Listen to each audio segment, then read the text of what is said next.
the city streets, we began to feel the fire.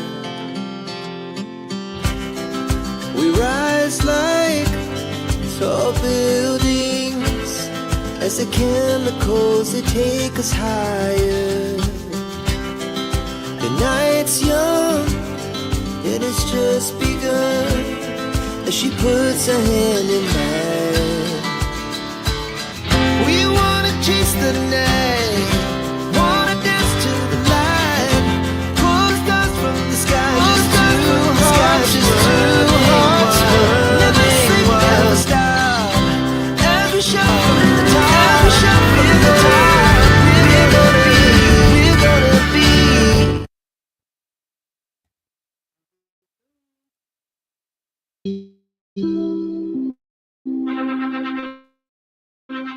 This is an NBC News special report. Here's Tom Llamas. And good afternoon. We are coming on the air with breaking news right now and the end of a wild day on Wall Street. The markets are up big time. Take a look at this.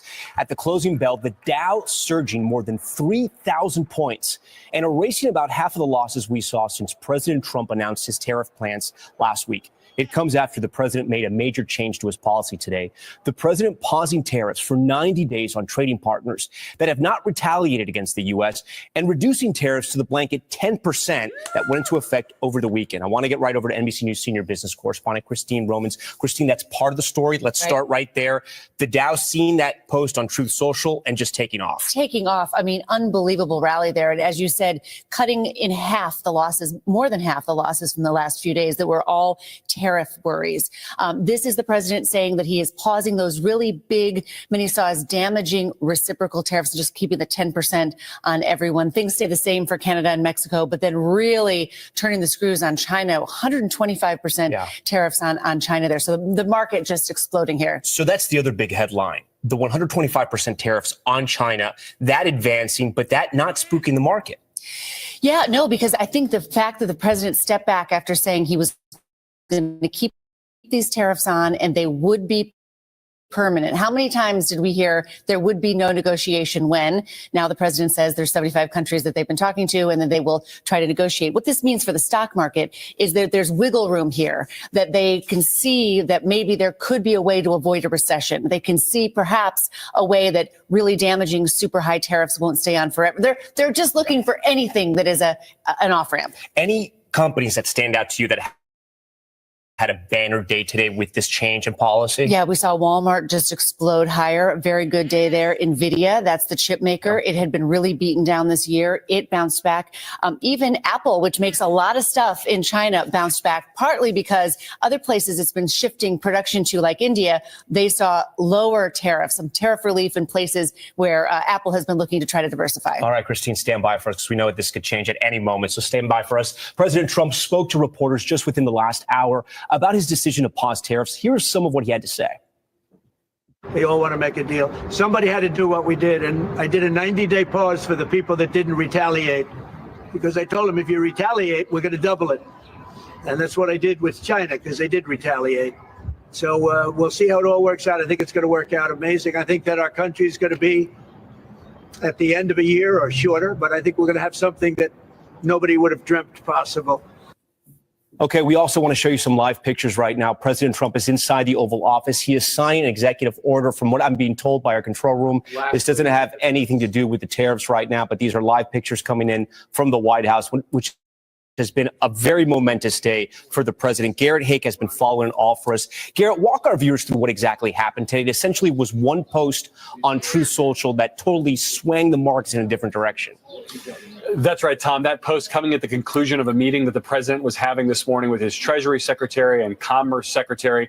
The Treasury Secretary, Scott Bessent, then came out immediately after the post, was kind of the point person for defending this about face from the White House. He described it as all basically part of the president's plan, suggesting that the president had set a trap for China by raising tariffs and then watching to see who would retaliate. The Chinese retaliation caused this new retaliatory measure from the president, and then the president's decision to back off some of these other tariffs to focus more specifically on China. But in that following press availability that you just played a bite from, we also heard from the president describing his own thinking. He talked about people in the markets getting yippy He described the bond market overnight as queasy, and said that he watched an interview this morning with Jamie Dimon, the CEO of JP Morgan Chase, who during the course of that interview said that if there were not a break in the tariffs, we could tilt into a recession. So despite what we heard from the Treasury Secretary saying this was all part of the plan, the president's own thinking seemed to lean towards being concerned about the market's reaction, the broader economy's reaction to this tariff, and a need to find some kind of off-ramp or way to declare victory and move on, Tom. Yeah, and it's clear he has a foil in all of this. He's been very clear about that. It's China, China, China, and he's not backing down. In fact, he's making things even hotter with that country as well. That's right. By increasing the tariff rate to 125% on China, he I think is perhaps hoping to draw out Xi Jinping into negotiations. He suggested as much in that earlier press availability. He'll also get more backup on that point from congressional Republicans who have long viewed China much more skeptically even than the president has. A lot of them have been urging the president privately and in many cases publicly on television to focus his ire. Have you or a loved one been dying? Global trade on China, who they see as sort of the world's least fair actor in that finds himself on more crowded and perhaps more comfortable political turf by focusing his trade war on just China, or at least mainly China in this moment, because it's important to note that some of the earlier tariffs on Canada, on Mexico, on auto parts, on steel and aluminum appear to all still stay in place at the previously set levels after this announcement today. All right, Garrett, you stand by for us there at the White House as well. We thank you for that report. We want to go now to the New York Stock Exchange and our good friend Bob Pisani, who's been tracking all the movements of the stock market all day, speaking to traders and investors as well. Bob, kind of give us a big picture here, because it's not just companies that are dealing with foreign trade and exporting and importing. It was really across the market, stocks were up. This was one of the broadest rallies I have seen, and I have been with CNBC 35 years and here at the New York Stock Exchange since 1997. So the Dow Industrials moved 8% in a day. That is remarkable. The S&P 9%, and then the NASDAQ, where a lot of technology stocks, 12%. And you heard from Christine, NVIDIA's up 18, Apple up 15, Amazon was up 12. But not just that, non-tech stocks had an amazing move. Disney up 12%, Goldman Sachs up 12, Nike 12, American Express up 13. You get the idea of the magnitude of the move here that we've seen here. So the president claimed victory on tariffs. He said 75 countries had reached out to make a deal except for China, but we don't have any specifics on what kind of deal these countries are seeking to negotiate. So there's sort of the X factor that's floating around. But for others, at least a lot of people down here, Desai's decision to pause reciprocal tariffs was a clear sign that the president had blinked. And it may not have been just this 20% drop in the stock market we've been seeing, Tom. In recent days, bond yields have been rising, and that some believe implies the market is expecting very serious inflation coming ahead. And nobody, including the Trump administration, wants to see higher interest rates. Nobody. And that may have been the final straw that caused the president to blink here. So recessions are not good for your image. Stock market crashes are not good for your image. So the takeaway today here is what we now know is that while the president has a higher pain threshold than many thought he had, he does have a pain threshold, and apparently today was the day. Bob, while we have you there, can you walk our viewers through what that moment was like? It was around 1:15 p.m. when that Truth Social post comes out. I mean, was it immediate action from your vantage point? I'll tell you how I knew. I was on the floor, but off of the floor doing a show, and all of a sudden I heard a cheer erupt on the floor. Now you don't hear a lot of cheering erupting up on the floor that often anymore in the middle of the day. Usually you have cheering when the bell rings in the morning for the opening bell, and when the bell rings at the close, because there are people here at the opening and the close. All of a sudden at 1:20, I'm in a room right off the exchange here, and cheers start erupting. And I stood up and looked at my producer and said, what happened? And I walked outside, and then all of a sudden you could see the stock market had been moving. So there's not as many people as there used to be 20 years ago down on the floor, but it sure sounded like it at about 1:22 Eastern time. Bob Pisani, so great to have you down there. We appreciate all your reporting. Christine, I do want to come to you because Bob sort of opened the door in the conversation there, right? What is the long-term goal here, and what can we expect over those 90 days? Is it going to be a lot of this whiplash, or do you think we'll get to a point where the world knows where President Trump's head's at? Well, when you talk about investors today, there were fortunes made and fortunes lost on a big day like this with that big spread. When you talk about business owners, they still have uncertainty, Tom. They still have in 90 days, they don't know what the playing field is going to be. And they so can't fill out orders because they're not sure what it's going to cost. Exactly. They don't know exactly what it's going to be. So this uncertainty has had a chilling effect on business. And you've seen that in the business sentiment indicators and a lot of these surveys that we do. Business leaders would like to know what the playing field is going to look like sooner rather than later. So this pause is welcome. As you can see, the stock market is saying we like this pause. They still don't like the tariffs overall. We have to see how much fortitude the president has to do these negotiations and what the final playing field looks like. Those 90 days, are those 90 days for these countries to negotiate and hammer out their plans for the final tariff percentage? Or is it just a pause to see what happens with the markets and what's going to happen with the shipping industries? It sounds as though there are negotiations already happening. We know Japan is sending a delegation to Washington. We know that South Korea is sending a delegation to Washington. The president has sort of bragged about the 70 plus countries that have come to, I won't use his words, but have come to talk to him, and to play up to him to try to get what they want. So now we know the negotiations are underway. It took 2 years to get the U.S. Mexico-China accord. So it takes a long time to get a good trade deal. It looks like he wants to do these country by country. I want to check in with Garrett before we wrap this up. Garrett, what can we expect from the president throughout the day today and these negotiations over the 90 days? The White House characterizing it as countries just calling into the White House, begging to make a deal. Is that the truth? Well, Tom, the White House is not releasing the list of those countries, so it's almost impossible for us to fact check without going spinning a globe and calling up these different nations. But we know, for example, Scott Bessent, the Treasury Secretary, said he's already met with the Japanese ambassador last night. He described these negotiations as bespoke and said that the president would be personally involved. And I can just say, generally speaking, that tracks. The president views basically all diplomacy, all these global issues as about personal relationships and personal connections. The idea that he might be able to flip through his phone and get different leaders on the phone to negotiate these deals one at a time, I think is the kind of thing that appeals to him. The big one to watch, though, is going to be China. The president has long wanted a deal with Xi Jinping. Remember, there's also the outstanding discussions about TikTok. All of that's going to go through China at some point, Tom. All right, Garrett Haake reporting for the White House. Garrett, Christine, Bob, we thank you all for your reporting. That's going to conclude this NBC News special report. We're going to have much more ahead on our streaming network, NBC News and NBCNews.com always. And tonight we'll have a full wrap up on Nightly News when I'll see you there. I'm Tom Llamas in New York. We thank you so much for watching this special report right here on NBC. Yeah, now you guys are making special report. You guys all nothing but bad. All you do is bad reporting. Do you have a car? Do you have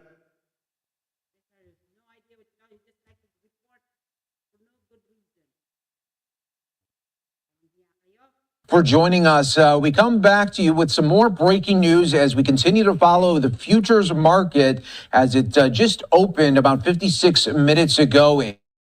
And it is in deep red territory right now. We do want to showcase this to you already as U.S. equity futures already plunging, extending a slide that has wiped out nearly six, dug in on a rollout of these tariffs and now deeper in the red.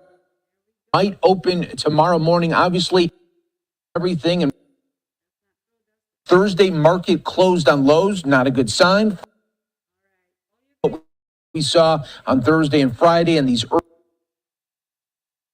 and that was a market crash. So what are the other countries going to do? Are they going to tack on more? Really continues to grow. Continuing with a big market sell-off in shares of stocks of some of your big-time discounts right now. It is another wild day on Wall Street as President Donald Trump makes a major announcement about his sweeping tariff plan. He announced a 90-day pause to most reciprocal tariffs on other countries except for China. Karen Caifa is in Washington with the latest. That and say, mean for the future. The longer this also squeeze a loss or not is what will do well ahead. That was Karen Caifa.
basis to today's high of 3.98.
Wraps up on Fox Business.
Without the ones like you working tirelessly.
hubog lahat ng mga sinungaling ng mga Democrat na wala nang ginawa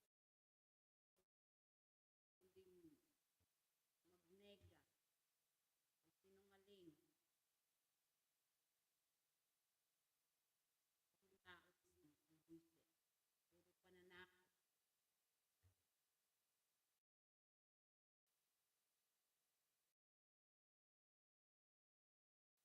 Vietnam and Zimbabwe have said it'll eliminate tariffs on industrial goods and cars if the U.S. does the same. But no progress with a defiant China. Following Trump's 104% tariff, this morning Beijing upped its tariff on American goods to 84%. The tit for tat likely meaning more expensive electronics and clothing. Imported produce largely spared, most coming from Canada and Mexico, which have been exempted. But food industry experts warn some prices may rise quickly for some perishable staples like bananas. Fresh products, because you can't build up inventories and there's a limited lifespan, you will feel that quickly. Maybe some Republican senators challenged the White House's strategy during a hearing as financial markets. It's still early. Hill, CBS News, New York. Another sign of how crazy things have gotten, prices for U.S. government debt have actually dropped.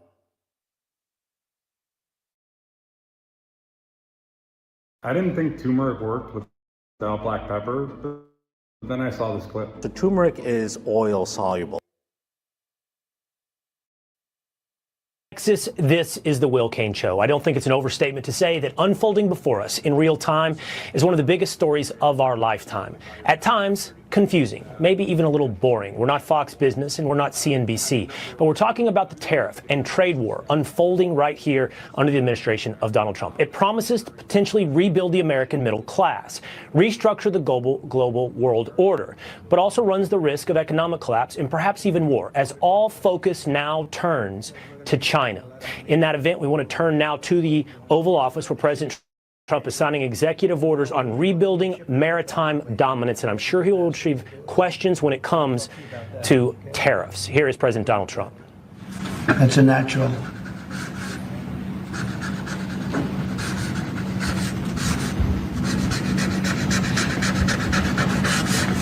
Okay, shipbuilding. That's a good one. Okay, thank you. Thank you, sir. The next executive order relates to defense procurement. Our current defense procurement process has been criticized by many folks on both sides of the aisle as being too slow to adapt to new and changing technologies, not delivering the sorts of weapons and systems that our warfighters need in order to compete on the battlefields of the future. So with this executive order, we're going to be modernizing the procurement structure the Department of Defense uses to allow it to more quickly adapt to changing circumstances around the world. And we're also going to be launching a review of existing procurement programs to ensure that we're getting value for the money and to ensure that we're getting the best possible systems in the field. And which are currently horrible. I'll tell you, they're horrible. That process is ridiculous what they do. They get the highest price and not even good looking equipment, and we're changing it. We're going to change it to the best. So this is very, very important.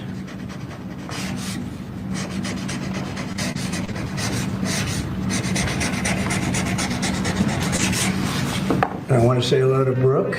Well, look at Brooke. She got the cost of eggs down 87%. 87%, Governor. We have somebody that's done a great job at Department of Agriculture, and Kristi Noem, who perhaps a few of them have heard of. She has done the most unbelievable job as somebody that's watching over our country at the border, and with Tom Homan and your whole staff of tremendous people. So thank you. Who would think that she is like meant for that job, huh? She's meant for it. So I just saw you there both. Thank you very much. Thank you. Good. We'll do it later, please. Thank you, sir. Lastly, in the defense space, one persistent issue that we've had in terms of the issue of foreign defense sales, that we're unable to provide weapon systems in a reliable, effective way to key allies of ours. And a key driver of that is inefficiencies and inconsistencies with the process by which we approve foreign military sales. So this executive order is going to direct your Department of Defense, Department of State, other relevant departments and agencies to rework our system of foreign defense sales to ensure that we can provide equipment, creating American jobs and providing obviously revenue to American defense manufacturers, but provide key military equipment to our key allies in a reliable, effective way. Okay, that's good. All very important.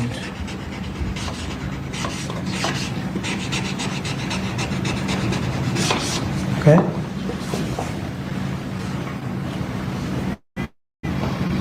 Because our budget is just about approved, and it's a big budget, and we want to spend the money properly. Get the best equipment in the world. We rebuilt our military, rebuilt it entirely beautiful, and then some was given away to Afghanistan so stupidly, the most embarrassing day in the history of our country, I think. But it's still, we have to fix it up a little bit, and that's what we're going to do. We're going to do a good job of it too. Thank you. Next up, sir, we have a series of executive orders and a memorandum all relating to deregulation, which has obviously been a major priority of your administration. The first of these is an executive order. The Biden administration launched what you've called a war on showers. They had certain regulations that basically killed the water pressure of showers and other water appliances. You can say it. Go ahead. What are the appliances? I mean, it's everything, sir. Sinks and toilets, dishwashers, toilets, sinks. But the shower heads are a There's huge no deal. water. You don't get water. It's ridiculous. So with this executive order, we're effectively going to be reversing that set of regulations to ensure that Americans have choice in the consumer market. If they want a low-flow shower head, they can buy one. If they want a real-deal shower head, they should have the ability to get one. That's true. You buy a new house, you pay a lot of money, and the developers, you're not allowed to do anything more. They put restrictors on. They used to have a restrictor where you could take it out, but now they weld it in. And you take a shower or wash your hands, whatever you do, including dishwashers where no water comes out. But you wash your hands, and in my case, I like to take a nice shower to take care of my beautiful hair. I have to stand under the shower for 15 minutes till it gets wet. It comes out drip, drip, drip. It's ridiculous. And what you do is you end up washing your hands 5 times longer. So it's the same water. And we're going to open it up so that people can live, and we're going to hopefully have Congress approve it so it's memorialized. We're going to try and get all of these things, including straws, little thing like straws. We did straws a month ago, where the paper straws were melting. They were dissolving. Family from power outages, but don't want to spend tens of thousands of dollars. That's why we created Base Power. With Base, signing it, we have a deal with some very good people, some very rich companies that would do a great job with it. But we're going to have to wait to see what's going to happen with China. Mr. President.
hearts beat to the city streets.